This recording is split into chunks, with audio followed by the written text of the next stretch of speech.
प्रभु जो कर्म आपको अर्पण कर दिया जाता है वो अक्षय हो जाता है, उसका कभी नाश नहीं होता और बहुत गुना बढ़कर के वो लाभ मिलता है। जैसे आपने कर्म किया, ये हम सत्संग में हजारों बार बता चुके होंगे कि अगर आप प्रतिपल अर्पित करते हैं कर्म, बहुत बढ़िया। अगर आप भूल जाते हैं तो 1-1 घंटे में अर्पण कर दीजिए। यदि इसमें भी भूल हो जाती है तो सुबह से लेकर शाम तक का कर दीजिए। शाम के भगवान के चरणों में प्रणाम किया, हे नाथ, प्रातः काल जगने से लेकर अब तक हमारे द्वारा जो भी कर्म हुए हैं उनमें जो शारीरिक, मानसिक, वाचिक त्रुटि हुई है, अपराध हुए हैं, प्रभु उनको क्षमा करो और हम पर कृपा करके ऐसी हमें बुद्धि प्रदान करो कि हम कभी आपके विपरीत कर्म ना करें, शास्त्र के विरुद्ध कर्म ना करें। और प्रभु सारे कर्म हम आपको समर्पित कर दें। जो कर्म भगवान को अर्पण कर दिया जाता है वो अक्षय अविनाशी हो जाता है और अनंत गुना बढ़कर वो लाभ देने वाला है। जैसे आपने परिक्रमा की और इसके बाद प्रणाम करके प्रभु को अर्पित कर दिया और बहुत बड़ा लाभ उससे प्राप्त होगा। पर साथ में प्रार्थना मत भूलना कि हमारे शरीर से, हमारे मन से, हमारे वाणी से जो आपके विरुद्ध आचरण बने हो जाने अनजाने में, प्रभु क्षमा कर दो और मेरी बुद्धि को ऐसी शुद्ध करो कि कोई ऐसी गलती ही ना हो, शास्त्र विरुद्ध आचरण ही ना हो, आपके प्रतिकूल आचरण ना हो। क्योंकि शरणागति तभी पुष्ट होती है जब श्री कृष्ण अनुकूलेन प्रतिकूल से विसर्जनम, प्रतिकूल आचरणों का त्याग हो जाए और भगवान के अनुकूल, और वो अनुकूल कर्म भगवान को समर्पित कर दिए जाए तो वो अविनाशी हो जाते हैं और वो भगवत प्राप्ति कराते हैं। नाना प्रकार के जो भागवतिक कर्म हैं, जैसे यज्ञ है, दान है, तपस्या है, व्रत है, अगर ये भगवान को अर्पित नहीं किए गए तो थोड़े से अपराध में सब के सब नष्ट हो सकते हैं। ये भगवान को अर्पित करना अत्यंत आवश्यक है, बहुत गूढ़ बात है। जैसे हमसे वैष्णव अपराध बन गया, ये बहुत खतरनाक अपराध है। भक्तों की निंदा, भक्तों में दोष दर्शन, भक्तों का दिल दुखा देना, जरा भी किसी तरह से उनके गुणों में चर्चा करके दोष निकाल लेना, बहुत बड़ी हानि है ये। किए सुकृत सब जन्म के छीन में डारे खोए। अब आपने भगवान को कर्म अर्पित किए हैं, 2 घंटा से नाम जप कर रहे हैं और वो भगवान को अर्पित कर दिया, करना चाहिए। अब ये भगवान की सरकारी बैंक में जमा हो गया, अब आपसे अभी वैष्णव अपराध बना, इसका दंड मिलेगा लेकिन आपका नष्ट कुछ नहीं हो सकता क्योंकि वो सरकारी बैंक में जमा है। इसलिए कह रहे हैं जो कर्म जैसे भागवतिक है, यज्ञ है, दान है, कठिन तपस्या है, व्रत है, तीर्थयाटन है, स्वाध्याय आदि आदि, यदि ये भगवान को समर्पित नहीं किए और ये सुरक्षित रहे तो ये तुम्हें स्वर्ग आदि लोक देंगे, बस भगवत प्राप्ति नहीं कराएंगे। और अगर अपराध बन गया तो ये नष्ट भी हो जाएंगे। इसलिए भगवत प्रसन्नता प्राप्त करना सब साधना का फल है। हमारे प्रभु प्रसन्न हो जाए। जब श्री भरत जी महाराज चित्रकूट पहुंचे, भगवान श्री राम जी के चरणों के दर्शन किए। बड़े बड़े महापुरुष हैं, विदेहराज जनक जी भी हैं, परम ज्ञानी वशिष्ठ जी भी है और सब ब्रह्म ऋषि हैं। राज्याभिषेक की सामग्री लेकर गए थे भरत जी महाराज। देखिएगा प्रेमी की स्थिति। भरत जी महाराज के प्रेम विवस्था में भगवान एक शब्द बोले, विचार कर लो सब लोग, और कल जो भरत जी कहेंगे वही हम करेंगे। कल हम वही करेंगे जो भरत जी कहेंगे। सारा भार भरत जी के ऊपर आ गया और भरत जी तो गए ही थे उत्साह युक्त होकर के भगवान का राज्याभिषेक करने के लिए, सब राज्य सामग्री, राज्याभिषेक की सब सामग्री। अब भरत जी ने विचार किया कि सेवक का कर्तव्य क्या है, स्वामी को प्रसन्न देखना। दूसरे दिन गए तो केवल भरत जी ने एक बात कही, जेहि विधि प्रभु प्रसन्न मन होई, करुणा सागर कीजिए सोई। भरत जी ने ये नहीं कहा कि राज्याभिषेक करवा लीजिए प्रभु। आखिरी फाइनल भरत जी के ऊपर था, तो भरत जी ने कहा जिस विधान से हे प्रभु आपका मन प्रसन्न हो वही कीजिए। तो प्रभु ने कहा हमारी तो इच्छा है पिताश्री की आज्ञा का पालन। तो कहा बस जीने का सहारा दे दीजिए। तो पादुका लाए थे, भरत जी ही लाए थे, प्रभु के चरणों में अर्पित की। प्रभु ने प्रसादी की, पादुका रखकर सारा तीर्थों का जल भरत कूप में विराजमान किया जो अभिषेक के लिए लाए थे। 14 वर्ष तक सिंहासन पर पादुका रखकर और अयोध्या का शासन रक्षा की भरत जी महाराज। भरत जी अगर कह देते तो भगवान वापस आ जाते, लेकिन भरत जी ने कहा प्रभु का प्रसन्न रहना ये सेवक का परम धर्म है। अगर सेवक की किसी बात से स्वामी संकोच को प्राप्त हो जाए तो उसकी सेवकाई किस बात की। तो समस्त साधनाओं का ब्रह्मा जी कह रहे हैं एक ही फल है कि आप प्रसन्न हो जाए, सारे कर्म प्रभु को समर्पित कर दें। और जब आप प्रसन्न हो जाते हैं तो कौन सा फल बाकी रह जाता है। प्रभु आप सर्वदा जीवों के हृदय में बैठकर ज्ञान देते रहते हैं। ध्यान दीजिए, आप जब कोई गलत काम करना चाहेंगे तब आपको एक अंदर से आवाज आएगी, ये गलत है मत करो, फंस जाओगे।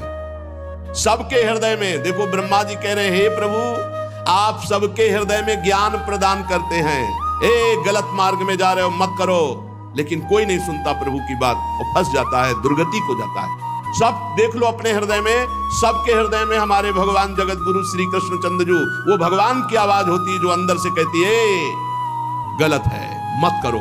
वो समझा रहे हैं, आप ये नहीं कह सकते कि हमको समझाया नहीं गया, अंदर से भगवान सबको समझा रहे हैं गलत मत करो, फंस जाओगे, दुर्गति हो जाएगी। लेकिन ये मन नहीं मानता, दुष्ट मन भगवान की आज्ञा का उल्लंघन करके पापाचरण कर ही देता है। जो लोग प्राण त्याग करते समय आपका स्मरण कर लेते हैं, जय जनार्दन, जय देवकी नंदन, जय श्री कृष्ण, ऐसा नाम उच्चारण करने मात्र से वो जन्म मरण के चक्र से छूटकर ब्रह्म पदवी को प्राप्त होते हैं। पर हे अजन्मा, अंतिम समय उन्हीं के नाम आता है जो जीवन भर आपका नाम जप करते हैं, जीवन भर भजन करते हैं। ऐसा नहीं कि जीवन भर मनमानी पापाचरण करो, अजामिल की तरह तुम नारायण उच्चारण कर लोगे। वो तो महिमा संतों की थी जो अजामिल को ऐसा सौभाग्य मिला। संत मंडली उनके बगीचे में गई हुई थी, तो संतों का मिलना व्यर्थ नहीं जाता, जीवन सार्थक निश्चित होता। अमोघश्च देवर्षि नारद जी ने कहा। तो संतों ने जब अजामिल की दुर्दशा देखी तो कहा तुम्हारा जो पुत्र होगा उसका नाम नारायण रखें। संतों के संकल्प के कारण अंतिम समय वो नारायण पुकारा अपने पुत्र के बहाने से। जो जीवन भर भगवान का भजन करने की चेष्टा करते हैं जैसा बने, तो अंतिम में भगवान उसका स्मरण स्वयं बन जाते हैं। वो अंतिम में जहां भगवान का स्मरण हुआ तो भगवत पद को प्राप्त होता है। प्रभु आप इस विश्व वृक्ष के मूल हैं। गीता जी में भगवान ने कहा ऊर्ध्वमूल मधा शाखा मस्वत्थम प्राहुरभ्यम। ये विश्व वृक्ष के मूल कौन है? भगवान श्री कृष्ण है। प्रभु ये काल सबकी आयु को काट रहा है, एक एक सेकेंड आपका घटता चला जा रहा है, मृत्यु नजदीक आ रही है।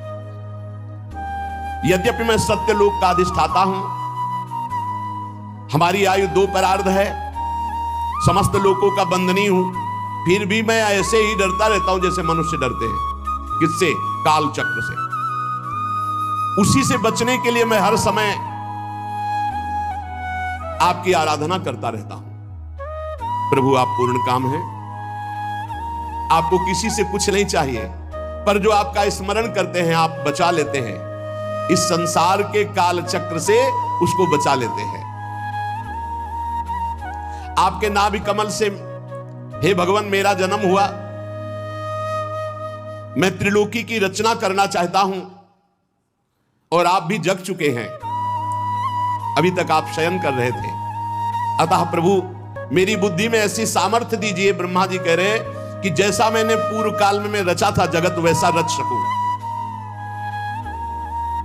प्रभु इस प्रलयकालीन जल में आपको शयन करते हुए काफी समय हो गया, आपकी ही अनंत शक्ति से नाभि कमल से मेरा प्रादुर्भाव हुआ है, मैं आपकी ही विज्ञान शक्ति हूं। करुणा में आप मुस्कुराइए और बोलिए मेरा शोक दूर कीजिए, मैं असमर्थ हूं सृष्टि रचने में, आपसे ही सामर्थ्य प्राप्त कर पाऊंगा। जब मैत्रेय जी ने विदुर जी से कहा ऐसी प्रार्थना ब्रह्मा जी ने की, तो भगवान ने कहा हे वेद गर्भ,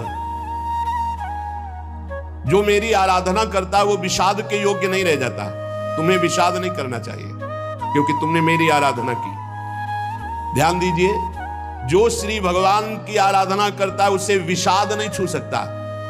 चिंता, शोक, डिप्रेशन, यही है विषाद। भगवत विमुख को यही प्रसाद मिलता है। चिंता, शोक, भय, उद्विग्नता, ये डूबा है, क्या होगा, ऐसा वैसा भारी प्रपंच। तुम मुझसे जो चाहते हो वो सब तुम्हें प्राप्त है, बस तुम्हें तप के द्वारा उसे जागृत करना है। तुम समाहित चित्त जो ही होगे तो आगे से आगे तुम्हारा संकल्प बनता जाएगा और सृष्टि वैसे रचती जाएगी। निमित्त तुम बनो, होगा मेरे इस द्वारा। ब्रह्मा जी नाना प्रकार के कर्म संस्कारों के अनुसार अनेक प्रकार से जीव फंसा हुआ है कर्मों में। जब मेरी अतिशय कृपा होती है तब वो कर्म जाल से निकल पाता है। कर्म जाल से निकल पाना भरोसा प्रभु का, कर्मों का नहीं। तुम सबसे बड़े मंत्र दृष्टा हो। तुम निरंतर मेरा भजन करते रहना तो सृष्टि में रजोगुण रूपी पाप तुम्हें बांध नहीं पाएगा। इस जगत में रहते हुए, जगत के कार्य करते हुए भी जगत तुम्हें फांस नहीं पाएगा यदि नाम जप करते रहे। और भजन छूटा तो कह हनुमंत विपत्ति प्रभु सोई, जब तो सुमिरन भजन न होई। बात पकड़ लो। यद्यपि देहधारी जीव को मेरा ज्ञान होना बड़ा कठिन है, पर जो मेरा भजन करते हो मुझे जान लेते हैं। मैं सबका आश्रय हूं, मेरा आश्रय कोई नहीं है। जो मेरी कथाओं को सुनते हैं, वैभवयुक्त कथाएं, महत्वशाली कथाएं, उनके हृदय में मेरा महत्तम जाग जाता है। फिर वो मेरी कृपा से मेरी निष्ठा को प्राप्त होते, भगवत निष्ठा को। तुम्हारा कल्याण हो, मैं तुमसे बहुत प्रसन्न हूं। ब्रह्मा जी, त्रिलोकी को जो मेरे में लीन है, तुम रचना चाहते हो, रचो। मेरी सामर्थ्य तुम में है, वो जागृत हो जाएगी। इतना कहकर भगवान अदृश्य हो गए।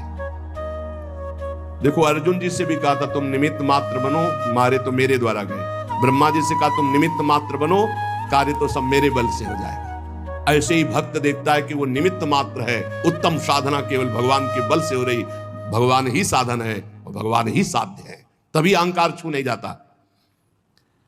विदुर जी ने कहा, मुनिवर मैत्रेय जी, भगवान श्री हरि के अंतर ध्यान हो जाने पर संपूर्ण लोकों के पितामह ब्रह्मा जी ने अपने देह और मन से कितने प्रकार की सृष्टि उत्पन्न की। इनके सिवा मैंने आपसे और जो जो बातें पूछी उन सब का क्रमशः वर्णन कीजिए। बहुत आनंद आ रहा है आपके श्रीमुख से भगवान की चर्चा सुनने में। श्री मैत्रेय जी ने कहा, अजन्मा भगवान श्री हरि ने जैसा कहा था, ब्रह्मा जी ने अपने चित्त को भगवान में जोड़कर फिर 100 दिव्य